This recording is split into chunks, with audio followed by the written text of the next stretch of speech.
ঢাকায় সিনেমার দুই নায়িকা অপু বিশ্বাস ও শবনম বুবলির সম্পর্কটা কেমন সেটা অজানা নয় ভক্তদের জন্য। চিত্রনায়ক সাকিব খানকে ঘিরে তাদের দুজনেরই দ্বন্দ্বটা বহু পুরনো, যেটা সময়ের সঙ্গে সঙ্গে আরও বৈরিতায় রূপ নিয়েছে।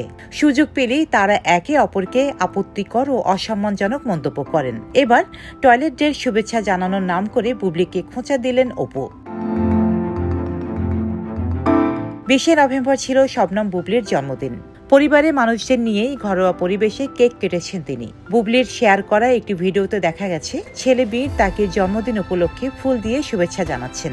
বুবলির জন্মদিনের 3 দিন পর রোববার অপু বিশ্বাস ফেসবুক প্রোফাইলে লেখেন late post happy toilet day 20 November. পোস্টে একটি হাসির ইমোজিও জুড়ে দিয়েছেন অপু।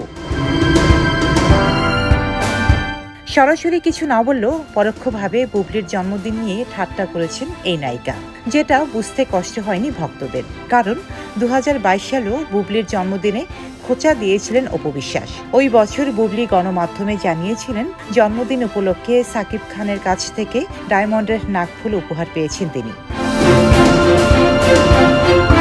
সেই খবর ফেসবুকে শেয়ার করে অনেকগুলো হাসির ইমোজি দিয়ে অপু লিখেছিলেন, কি যে মজা, চুপ থাকেননি বুবলিও। দুজনে জড়িয়ে পড়েন ভার্চুয়ালি যুদ্ধে, একজন অন্যজনকে নিয়ে নানা রকম কটু মন্তব্যও করেন।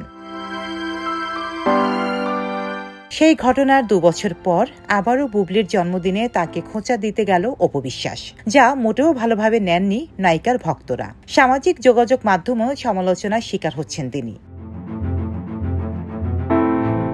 অপুকে উদ্দেশ্য করে কেউ লিখেছেন, বুবলিকে নিয়ে আপনার হিংসা কমছে না। কেউ কেউ মন্তব্য করেছেন, আপনাদের কাদা ছড়াছড়ি বন্ধ করুন। কেউ আবার অপুর মানসিকতার ধরন নিয়েও প্রশ্ন তুলেছেন। এর আগে 2008 সালে গোপনে বিয়ে করেন সাকিব খান ও অপু বিশ্বাস। 2018 সালের ফেব্রুয়ারিতে অপু বিশ্বাসের সঙ্গে ডিভোর্সের পর একই বছরের 20 জুলাই বুবলিকে বিয়ে করেন সাকিব খান। ডেস্ক রিপোর্ট, সাম্প্রতিক দেশকাল।